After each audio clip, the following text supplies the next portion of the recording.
The Invention of Nature, Alexander von Humboldt's New World, by Andrea Wulf. Picture this. You're inching forward on your hands and knees along a ridge so narrow your boot barely fits. Loose rocks skitter away beneath you. On one side, a sheer cliff encased in ice. On the other, a stomach-churning drop of 1,000 feet down jagged black rock. The wind slices through you. Your hands and feet have gone completely numb. Your threadbare shoes are soaked and torn, leaving bloody footprints behind. Every breath is a struggle at nearly 20,000 feet above sea level. This isn't some adrenaline junkie with the latest gear. This was June 23, 1802. And the man leading this death-defying climb up Mount Chimborazo in the Andes, then thought to be Earth's highest peak, was Alexander von Humboldt. He wasn't there for bragging rights or a summit selfie. He was there for understanding. Even up there, bleeding and gasping for air, he was fumbling with his scientific instruments, a barometer, a thermometer, a sextant, measuring altitude, gravity, humidity, even how blue the sky was. Why would anyone do this? Because Humboldt saw something no one else could see. Standing on that freezing peak, gazing down at the world spreading beneath him like a living map, he didn't just see mountains and valleys. He saw connections. He saw Earth as one enormous breathing organism, a vast web where everything, from the tiniest lichen clinging to bare rock to the climate zones stretching across entire continents, was intricately woven together. Today, Alexander von Humboldt's name might draw blank stares, especially compared to titans like Newton or Darwin. Yet in his own time, he was arguably the most famous person on Earth after Napoleon. He was a Prussian aristocrat who threw away a life of comfort to plunge into the deepest South American jungles, scale the highest peaks, and chart the endless Russian steppes. He wrote tens of thousands of letters, weaving a global network of scientists, believing passionately that knowledge belonged to everyone. His ideas were nothing short of revolutionary. He invented those lines on weather maps we take for granted today, isotherms. He discovered the magnetic equator. He was the first scientist to talk about harmful human-caused climate change, watching the devastating effects of deforestation and colonial agriculture way back in 1800. He gave us the very concept of nature as we understand it, this intricate, pulsing web of life. The people you do know were profoundly shaped by him. Thomas Jefferson called him one of the greatest ornaments of the age. Charles Darwin himself said he never would have boarded the Beagle, never would have conceived the origin of species, without devouring Humboldt's vivid travel writings. Poets like Wordsworth and Coleridge wove his ideas into verse. America's great nature mystic, Henry David Thoreau, found his inspiration for Walden Pond in Humboldt's pages. Simón Bolívar, who liberated South America, called Humboldt the discoverer of the New World. So why has such a colossal figure faded into the shadows? Perhaps because his ideas became so fundamental, so woven into our thinking, that we forgot the man who gave them to us. His concept of nature is like oxygen, essential, everywhere, yet invisible. Andrea Wulf's captivating book, The Invention of Nature, aims to change that. It's a journey to rediscover this forgotten giant, to understand how he invented our modern view of the natural world, and why his insights matter more urgently now than ever. Stay with me, and by the end, you'll understand how one man's relentless curiosity and breathtaking adventures shaped the very way we see our planet. You'll discover the invisible threads connecting us back to Alexander von Humboldt, and you'll see nature not just as a collection of stuff, but as the living, breathing, interconnected whole he revealed it to be. Our story begins not on some windswept peak, But in the rather suffocating world of Prussian high society in the late 1700s, Alexander von Humboldt, born in 1769, the same year as Napoleon, grew up swimming in wealth but not exactly happiness. His father died when Alexander was young, and his mother, Marie Elizabeth, was emotionally distant, more invested in providing a rigorous Enlightenment education than maternal warmth. Tutors drilled young Alexander and his older brother Wilhelm in knowledge and liberty, but the household felt stiff, formal, almost airless. Wilhelm flourished in this environment, burying himself in ancient languages and philosophy. Alexander, though, he was restless. He struggled in the classroom, often thinking himself slow compared to his brilliant older brother. He escaped whenever possible, wandering the grounds of their Tegel estate, collecting plants, insects, rocks. His family nicknamed him the Little Apothecary, but didn't take it seriously. Yet even then, something was stirring. Wandering among the North American trees planted at Tegel, he began dreaming of distant, exotic lands. He devoured explorers, journals like Captain Cook's, his imagination catching fire with tales of faraway places. His mother, however, had other plans, a conventional path as a Prussian civil servant. Alexander felt trapped. He studied finance, economics, administration, hating every minute of the numbers and ledgers. He felt this deep pull toward the unknown, what Germans call Fernweh, a yearning for distant places that aches in your bones. But he didn't dare defy his mother. This internal conflict created a frantic energy. He bounced from subject to subject, trying desperately to prove his intelligence, driven by what he called a perpetual drive, as if being chased by 10,000 pigs. A compromise emerged when he enrolled at the prestigious mining academy in Freiburg. This satisfied his mother by preparing him for the Ministry of Mines, but it also let him dive into his passion for science and geology. He excelled wildly, finishing a 3-year program in just 8 months. He spent countless hours deep in mine shafts, studying rocks and working methods, pushing himself relentlessly. He invented safety lamps and breathing masks for miners, founded a mining school, and published his first scientific papers.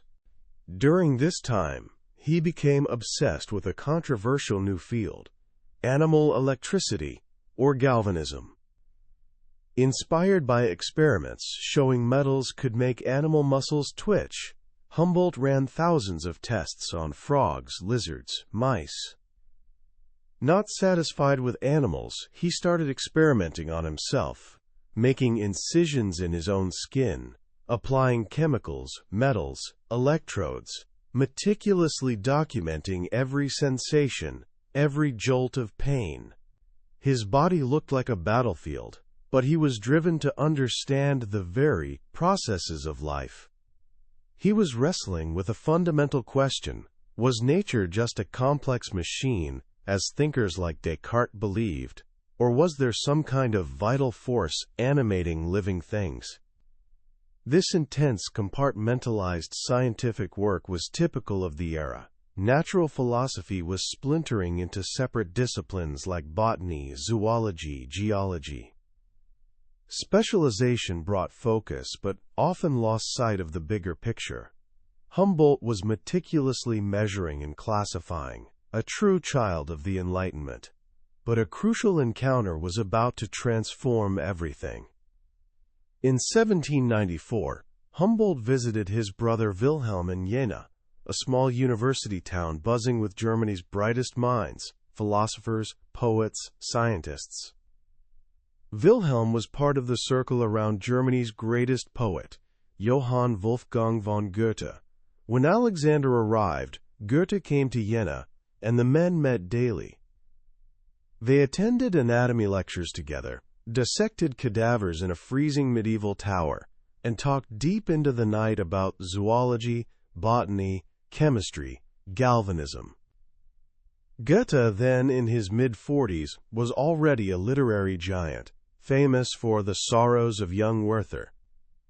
But he was also a passionate scientist, fascinated by geology, botany, anatomy. He felt isolated in his scientific pursuits, lacking someone to truly engage with. Humboldt ignited that missing spark. In 8 days of reading books, Goethe marveled, one couldn't learn as much as what he gives you in an hour. Goethe wasn't interested in simply labeling and filing nature away. He searched for the underlying forces shaping life. He developed the idea of an form, an archetypal form, like the leaf for plants, from which all variations evolved. He believed organisms adapted to their environment while retaining a fundamental unity. He saw living things not as machines but as unified wholes where the whole shaped the parts. These ideas resonated powerfully with Humboldt. While scientists like Blumenbach applied the concept of vital forces to individual organisms, Humboldt began applying it to nature on a vastly grander scale. He started seeing the natural world itself as a unified whole, animated by interconnected forces. Comparison, not just classification or mathematics, became his key to understanding. Their discussions in Jena were transformative for Humboldt. He'd always believed in rigorous measurement and observation, but Goethe helped him appreciate the importance of subjective experience, emotion, imagination. Nature must be experienced through feeling, Humboldt wrote. He realized imagination was as necessary as rational thought to truly grasp the natural world. Goethe, in turn, was invigorated by Humboldt, entering one of his most productive phases, weaving scientific ideas into his literary work, most notably his masterpiece, Faust. The restless, knowledge-seeking protagonist, Heinrich Faust, who declared his ambition, that I may detect the inmost force, which binds the world and guides its course, echoed Humboldt's own relentless drive. Many contemporaries saw something of Humboldt in Faust, and perhaps something of Faust in Humboldt. Humboldt later said his time with Goethe equipped him with new organs through which to see the world. It was this fusion of objective science and subjective feeling, of rigorous observation and poetic imagination, that would define his unique approach. Then, in November 1796, Humboldt's mother died. At 27, he finally felt free. He inherited a substantial fortune, immediately resigned from his mining post, and began preparing for the great voyage he dreamed of forever. The destination wasn't fixed. Maybe the West Indies, Egypt, Siberia. First, he needed to prepare. He spent the next year and a half crisscrossing Europe, learning astronomy, testing instruments, studying tropical plants in hothouses, climbing mountains to compare geological formations. Finding a way out of Europe proved brutally difficult. The continent was engulfed in the French Revolutionary Wars. Plans to join expeditions to Egypt or circumnavigate the globe repeatedly collapsed due to war, lack of funds, political arrests. Finally, Humboldt traveled to Paris, the scientific heart of Europe. There, he met Aimé Bonpland, a young French botanist and surgeon who shared his passion for plants and travel. They quickly became friends and decided to travel together. After more frustrating delays trying to get a ship from Marseille to North Africa, Humboldt made a bold move. He traveled to Madrid to petition the Spanish king directly. Against all odds, in May 1799, King Carlos IV granted him an unprecedented passport, allowing this foreigner passage to Spain's vast, jealously guarded colonies in South America and the Philippines, on the condition Humboldt paid for everything himself. Within weeks, Humboldt and Bonpland were aboard the frigate Pizarro in La Coruña, Spain, their trunks crammed with 42 state-of-the-art scientific instruments. Humboldt's mood was euphoric. The real purpose of the voyage, he explained, wasn't just collecting specimens. It was discovering how all forces of nature are interlaced and interwoven. Their first stop was Tenerife, in the Canary Islands. Humboldt immediately rushed to climb the volcano Pico del Teide, reaching the summit over 12,000 feet, feeling the scorching heat from the ground, even as his face froze in the wind. The view, the magical transparency of the air, felt like an enticing promise of what lay ahead. As they sailed south across the Atlantic, Humboldt marveled at the phosphorescent sea and new constellations appearing in the southern sky. Seeing the Southern Cross for the first time, he felt he'd achieved the dreams of his earliest youth. On July 16, 1799, they finally reached the Venezuelan coast. Stepping ashore in Cumana, Humboldt was completely overwhelmed by the tropical explosion of life. Palms with crimson blossoms, birds and fish in kaleidoscopic colors, sky blue crayfish, pink flamingos. "We run around like fools," he wrote to Wilhelm, while Bonpland feared he'd go mad if the wonders don't stop soon. Humboldt found it hard to impose rational method on this wild abundance.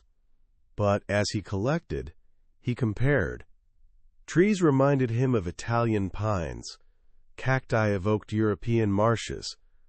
Valleys recalled Derbyshire. Everything seemed connected. He wasn't just collecting objects. He was collecting ideas, seeking the eye's impression of the whole. The heat agreed with him. The fevers that plagued him back in chilly Europe vanished. But there was darkness here, too. Opposite their house stood the slave market. Witnessing the brutal sale of young African men and women, forced to shine their skin with oil, having their teeth inspected like livestock, cemented Humboldt's lifelong, passionate abolitionism. Nature could be breathtakingly beautiful, but human systems could be unspeakably ugly. A few months later, a violent earthquake shook Cumana. While others ran screaming into the streets, Humboldt calmly set up his instruments, timing the shocks, noting the direction. Yet inwardly, he felt profoundly disturbed. The solid ground, the very foundation of life, had betrayed its stability. We mistrust for the first time a soil on which we had so long placed our feet with confidence, he wrote. It was a jarring reminder of nature's raw power, but it didn't slow him down. After several months exploring around Cumana, Humboldt and Bonpland traveled west to Caracas, Venezuela's capital. Nestled in a high valley, Humboldt climbed mountains like Silla, sketched landscapes, and continued his relentless collecting. He was struck by moments of uncanny familiarity, a spring reminding him of a scene in Gersesvorther, the tinkle of a cowbell transporting him back to Tegel. Nature spoke a language familiar to his soul, connecting hemispheres, blending scientific observation with memory and emotion. Imagination, he realized, was like a balm of miraculous healing properties. His next goal was audacious: find the mysterious Casiquiare River, rumored to connect the two great river systems of South America, the Orinoco and the Amazon. Most geographers thought it impossible, violating the known principles of watersheds. Maps even showed a mountain range blocking where the river supposedly flowed. Humboldt was determined to see for himself. Before embarking on this perilous journey deep into the rainforest, Humboldt detoured to the Aragua Valley to see Lake Valencia. Locals told him the lake's water level was dropping dramatically. Fields now stood where water had lapped just decades before. While locals suspected a mysterious underground outlet, Humboldt investigated. He measured, examined, and concluded that clearing surrounding forests for agriculture and diverting streams for irrigation were the real causes. Planters had felled trees, removing the undergrowth that held water and protected the soil. Without the forest's cooling shade and moisture-retaining capacity, the land became barren, springs dried up, and torrential rains washed the exposed soil away, devastating the land. Here, at Lake Valencia in 1800, Humboldt developed his groundbreaking idea of human-induced climate change. He saw how deforestation triggered soil erosion, falling water levels, and altered local climate. He warned that humankind's imprudent precipitation in destroying forests could have unforeseeable impacts on future generations. This wasn't just local damage. It was about disrupting the interconnected web. He saw similar patterns elsewhere: overharvesting turtle eggs, depleting populations, pearl fishing destroying oyster stocks. Everything, he realized, is interaction and reciprocal. He was challenging the centuries-old view of humans as masters of nature, arguing instead that we needed to understand and respect nature's laws before meddling. From the relatively cultivated Aragua Valley, Humboldt turned south toward the vast, desolate plains known as the Llanos. It was brutally hot, the ground baked hard, mirages shimmered everywhere. One day, seeking relief from the scorching heat, they were chased from a murky pool by an alligator. Yet even here, Humboldt found beauty in the feeling of infinity the landscape inspired. In the town of Calabozo, he heard about electric eels. Eager to study these creatures capable of delivering powerful shocks, he witnessed a wild local capture method: driving wild horses into eel-infested ponds. The horses panicked, churning the mud, forcing the eels up while receiving violent shocks. It was a brutal spectacle: horses drowning, eels thrashing. Humboldt, however, saw a connection. The force in the eels seemed linked to lightning, magnetism, the very powers animating the universe. He and Bonpland then experimented, enduring painful shocks themselves as they dissected the eels, testing how electricity moved through different materials. Finally, they reached San Fernando de Apure on the Rio Apure, a tributary of the Orinoco. Here they got a large canoe, provisions, and hired local paddlers for the journey into the unknown. As they paddled down the Apure and then onto the mighty Orinoco, a new world unfolded. Hundreds of crocodiles basked on the shores, giant boa constrictors swam past, herds of capybaras paddled like dogs, shy tapirs foraged in the thickets, and jaguars stalked the riverbanks. River dolphins snored at night, and islands teemed with flamingos and herons. They camped on sandy banks, building fires to keep jaguars at bay. Dangers lurked constantly. Snakes curled under sleeping mats. Bonpland mistook a tame cat for a jaguar landing in his hammock. Humboldt narrowly avoided stumbling into a hiding jaguar. He almost died after accidentally touching curare, a deadly arrow poison he'd collected. Yet Humboldt was captivated. He listened to the monkeys choir at night, picking out the calls of different species. He saw the rainforest not as some peaceful Eden, but as a dynamic web pulsating with life and struggle.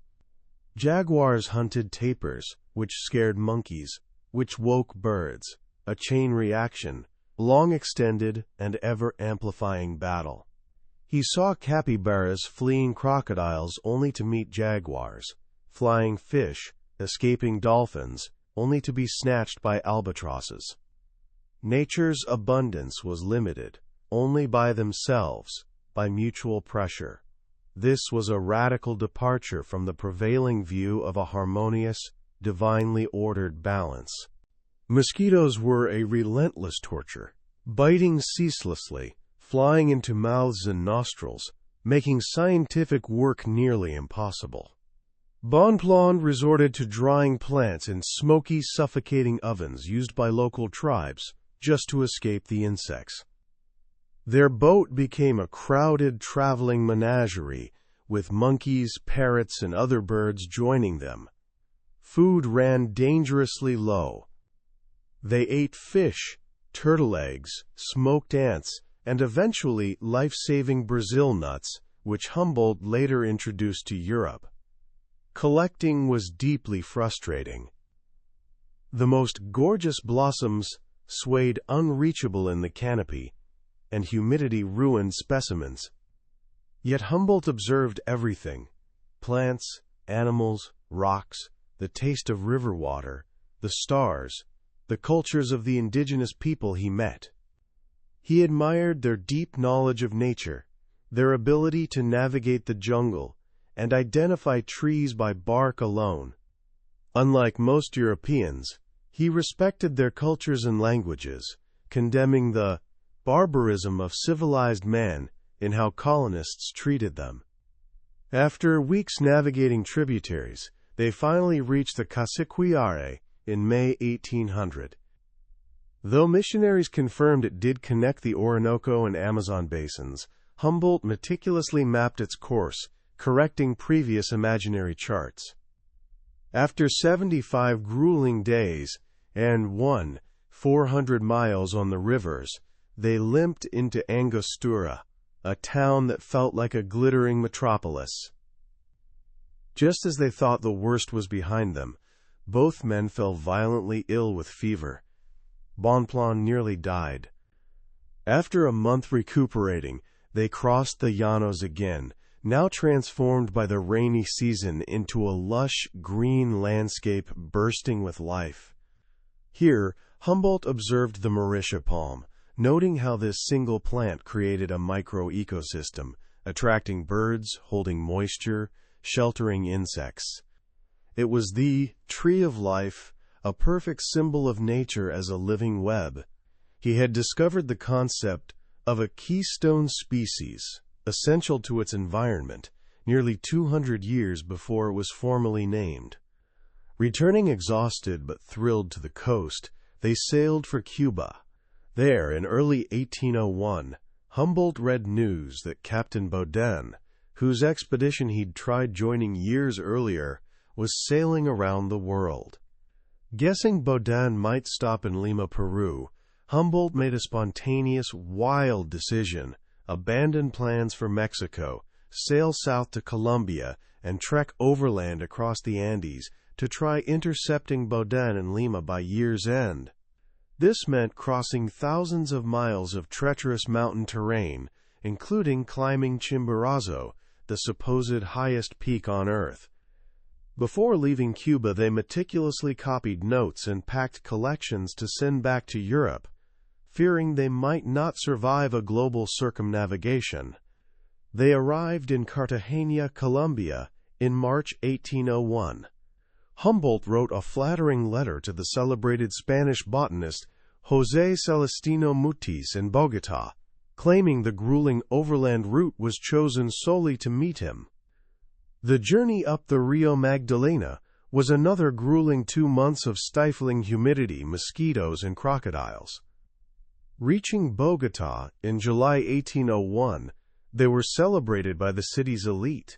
Mutis opened his vast library and botanical collections, providing invaluable resources. After another delay due to Bonpland's recurring fever, they finally set off for the Andes in September. The crossing of the Quindio Pass was harrowing: narrow, muddy paths, thunderstorms, snow, barefoot trekking after their shoes disintegrated. They lost precious specimens when jars smashed. Yet Humboldt pressed on, measuring altitudes, observing changing vegetation zones, marveling at Andean condors, witnessing flames erupting from Pasto volcano. Feeling profoundly isolated, he wrote a long letter to Wilhelm, knowing it might never arrive, simply to feel connected. They finally reached Quito in January 1802, only to learn the news about Baudin was wrong. He wasn't sailing via South America. Any other person might have been crushed. Humboldt? He saw it as an opportunity. Now there was no rush to Lima, giving him all the time in the world to climb volcanoes. He became obsessed with understanding volcanoes. Were they isolated phenomena or connected deep within Earth? Could they unlock the planet's formation? Over the next 5 months, he systematically scaled every reachable volcano around Quito. On Pichincha, he crawled onto a narrow ledge over the crater, peering into the flickering flames, almost suffocated by sulfuric fumes. On Antisana, they endured a miserable night in a freezing hut at 13,000 feet before climbing almost to 18,000 feet, higher than any scientists before. He failed to summit Cotopaxi due to snow, but was awestruck by its perfect conical beauty. Mountains held a transcendental spell for Humboldt, a place where observation met imagination. During this time, the handsome young Carlos Montufar, son of the provincial governor, joined their team, becoming Humboldt's close companion for several years. Finally, in June 1802, they left Quito for the ultimate goal, Chimborazo. As they approached, the majestic dome dominated the horizon. The climb, as we heard at the beginning, was absolutely brutal. Nausea, dizziness, bleeding gums, injured feet, extreme cold, treacherous terrain. Yet Humboldt persisted, taking measurements, observing.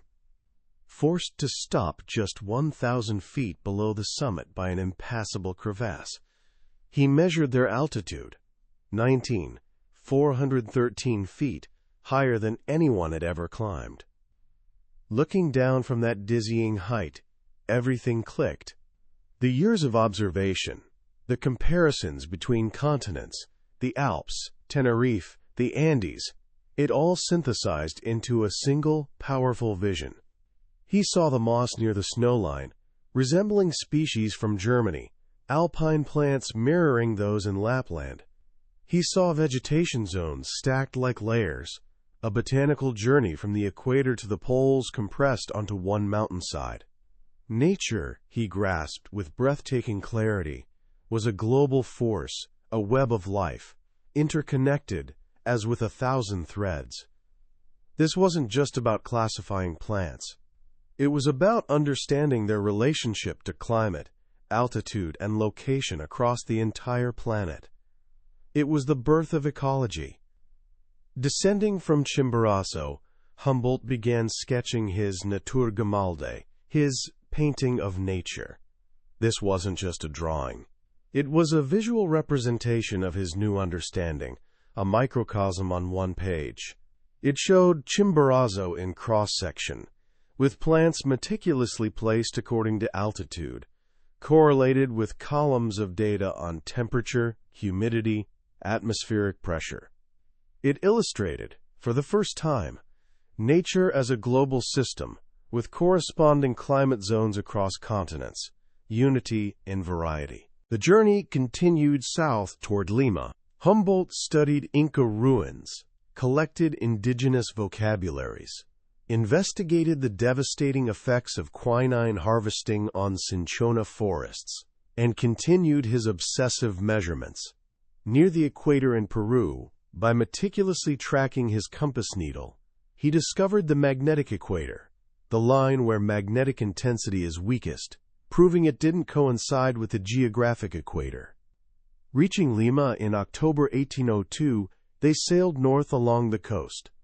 Here, Humboldt measured the cold ocean current flowing north from Chile, the current that dramatically influences climate and supports the incredibly rich marine ecosystem. It would later be named the Humboldt Current, though he modestly protested that local fishermen had known about it for centuries. After a brief stop in Guayaquil, Ecuador, They sailed for Mexico in February 1803. Humboldt spent a year there, primarily in Mexico City, delving into colonial archives, studying Aztec manuscripts and calendars, but also exploring mines and climbing more volcanoes. He documented the brutal conditions of indigenous mine workers, harshly criticizing the exploitative colonial system. He gathered immense amounts of data on population, agriculture, trade, and the military structure of New Spain. By early 1804, after nearly 5 years, it was time to head home. His instruments were battered, and he felt scientifically isolated. They sailed to Havana, Cuba, to retrieve collections stored there. But Humboldt added one final, significant detour: a visit to the United States to meet President Thomas Jefferson. He longed to see this young republic built on liberty, a stark contrast to the colonial oppression he'd witnessed. After surviving a fierce hurricane at sea, they arrived in Philadelphia in May 1804. Humboldt wrote to Jefferson, expressing deep admiration and offering the wealth of information he'd gathered. Jefferson, a passionate naturalist and farmer himself, and deeply interested in the Spanish territories bordering the newly acquired Louisiana Purchase, eagerly invited him to Washington. For a week, Humboldt was the toast of Washington. He met with Jefferson, Secretary of State James Madison, and Secretary of the Treasury Albert Gallatin. Surrounded by maps and notebooks, Humboldt briefed them extensively on Mexico's geography, resources, population, and crucially, the disputed border region with the U.S., modern-day Texas. He shared his meticulously compiled data and maps, information Jefferson desperately needed and couldn't get from the secretive Spanish. Humboldt believed scientific knowledge should be freely exchanged, transcending national interests. Jefferson was absolutely thrilled, calling the information treasures. They discussed politics and nature. Both men believed agrarian societies fostered independence and virtue. Humboldt shared his observations on the destructive nature of colonialism, how cash crops like indigo and sugar impoverished the soil and created dependency, how mining exploited laborers, how deforestation triggered environmental ruin. Yet on the issue of slavery, they sharply diverged. Humboldt, horrified by what he'd witnessed, vehemently condemned it as the greatest evil. Jefferson, despite expressing unease, remained a slave owner, his estate built on slave labor. Humboldt argued forcefully that there were no superior or inferior races. All humans belonged to one family. All are alike, designed for freedom. For Humboldt, nature itself was a domain of liberty, its balance created by diversity, a model for political and moral truth. In June 1804, Humboldt finally left America, sailing for France. He arrived in Paris a hero, celebrated by the scientific community. Though Napoleon, now in power, was suspicious and dismissive, Paris was the undisputed center of science, and Humboldt thrived there, sharing his discoveries, collaborating with scientists like Gay-Lussac, Arago, Cuvier, and Lamarck. He began the monumental task of publishing his findings, the 34-volume voyage to the equinoctial regions of the new continent, which included the personal narrative, essay on the geography of plants with the Natur Gemälde, the lavishly illustrated Vues des Cordillères, and detailed works on zoology, botany, and astronomy. This colossal project, illustrated with 500 engravings, consumed his fortune and much of his life. Despite settling in Paris, his wanderlust persisted. He dreamed of exploring Asia, particularly the Himalayas, to complete his global comparison of mountains, but getting permission from the British East India Company proved impossible, likely due to his outspoken criticism of colonialism. Political turmoil continued. Prussia's devastating defeat by Napoleon in 1806 left Humboldt feeling buried in the ruins. During this bleak period, he wrote Views of Nature, perhaps his most beloved book, a work blending scientific observation with lyrical prose, evoking the magic of the tropics and the interconnectedness of life. It became a bestseller, inspiring generations, including Darwin and Thoreau. In 1827, after 20 years in Paris, Humboldt was finally ordered back to Berlin by Prussian King Friedrich Wilhelm III. He needed the royal pension, his expedition and publications having drained his inheritance. Returning to Berlin felt like entering a provincial, stifling police state. He became a reluctant courtier, entertaining the king, his life dictated by tedious royal routines. Yet Humboldt used his position to invigorate Berlin's intellectual life. He gave wildly popular public lectures on the cosmos, drawing huge crowds from all walks of life, democratizing science. He organized a groundbreaking scientific conference in 1828, fostering collaboration and interdisciplinary exchange. His longing for exploration was finally answered when Russian Tsar Nicholas I invited him on an expedition. In 1829, at age 59, Humboldt traveled across the vast Russian Empire. Though officially focused on mining prospects, Humboldt pursued his own scientific agenda. He correctly predicted the discovery of diamonds in the Urals based on geological comparisons with Brazil. Ignoring instructions, he made a 2,000-mile detour to the Altai Mountains on the Mongolian border, seeking data to compare with the Andes. He survived an anthrax epidemic, explored the Caspian Sea, collected vast amounts of data, and continued observing human impact on the environment, noting deforestation and the drying effects of agriculture. Returning after 10,000 miles in 6 months, he urged establishing a global network of magnetic observation stations, the Magnetic Crusade, a pioneering international scientific collaboration. Back in Berlin, trapped between court duties and his insatiable scientific drive, Humboldt began his ultimate masterpiece, Cosmos. Conceived in 1834, this multi-volume work aimed to represent the entire material world, from distant stars to microscopic mosses, weaving together astronomy, geology, biology, history, art, and poetry into a unified whole. He marshaled an army of experts across the globe, sending letters, questionnaires, draft chapters, relentlessly gathering facts. His study overflowed with notes, clippings, sketches, a chaotic repository fueling a grand synthesis. The first volume, published in 1845, when Humboldt was 75, was an international sensation. It described nature as a living whole, a net-like intricate fabric, animated by interconnected forces, all without mentioning God. It electrified readers, scientists like Darwin, writers like Emerson, Poe, and Whitman, artists, politicians, and everyday people. Subsequent volumes explored the history of science and nature perception and delved into more specialized topics. Even in his 80s, Humboldt remained a central figure, advising the king, corresponding voluminously, supporting young scientists like Agassiz and explorers like Hooker, though increasingly frail and lonely after Wilhelm's death. He witnessed the failed 1848 revolutions with weary disappointment, but clung to hope for future change.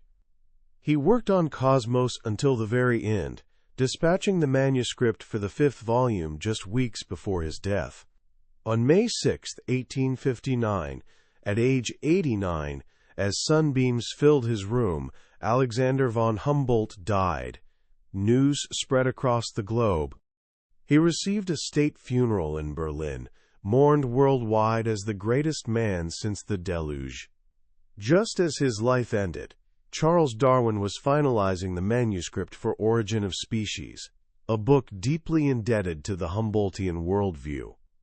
Humboldt's legacy wasn't a single discovery, but a way of seeing, understanding nature as interconnected, appreciating its beauty through both science and feeling, and recognizing our profound impact upon it. Figures like George Perkins Marsh took Humboldt's warnings about environmental destruction and codified them in Man and Nature, laying the groundwork for the American conservation movement. Ernst Haeckel, inspired by Humboldt and Darwin, coined the term ecology and fused science with art, influencing the Art Nouveau movement. And John Muir, who explicitly wanted to be a Humboldt, translated this holistic vision into passionate advocacy for wilderness preservation, co-founding the Sierra Club, and fighting for national parks like Yosemite. Though his name faded in the 20th century, Humboldt's ideas remain woven into the fabric of modern environmental thought. He gave us the lens through which we still see the intricate, beautiful, and fragile web of life on Earth. What strikes you most, perhaps, after hearing Humboldt's story, is how someone so monumental could become so hidden by time. Here was a man who completely reshaped our fundamental understanding of the natural world, who connected the dots between climate, land, plants, animals, and human societies long before anyone else. He saw the planet as a single, interacting entity, a living whole. And isn't that precisely the perspective we desperately need today as we grapple with global environmental challenges? Humboldt's genius wasn't just his encyclopedic knowledge, though that was astonishing. It was his synthesis.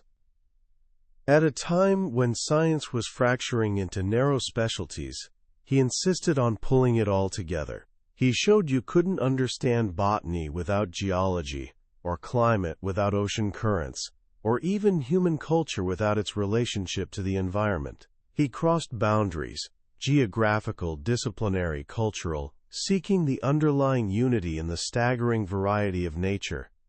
Think about his Natur Gemalde. It wasn't just a list or a table. It was a picture, a visual representation of interconnectedness on a mountainside that stood for the entire globe.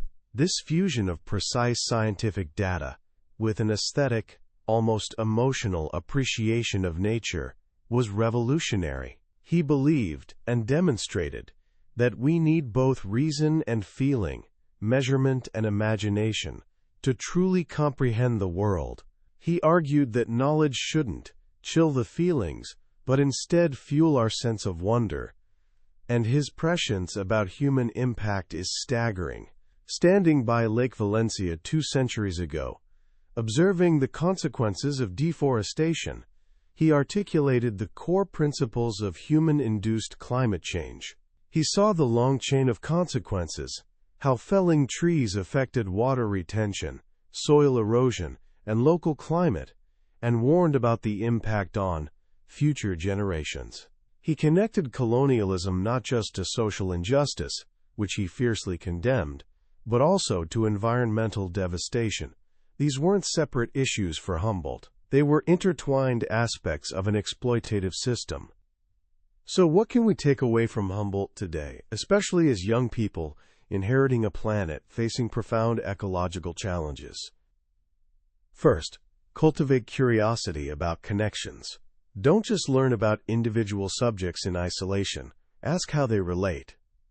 How does the weather pattern affect the plants in your backyard? How does the food you eat connect to land used thousands of miles away?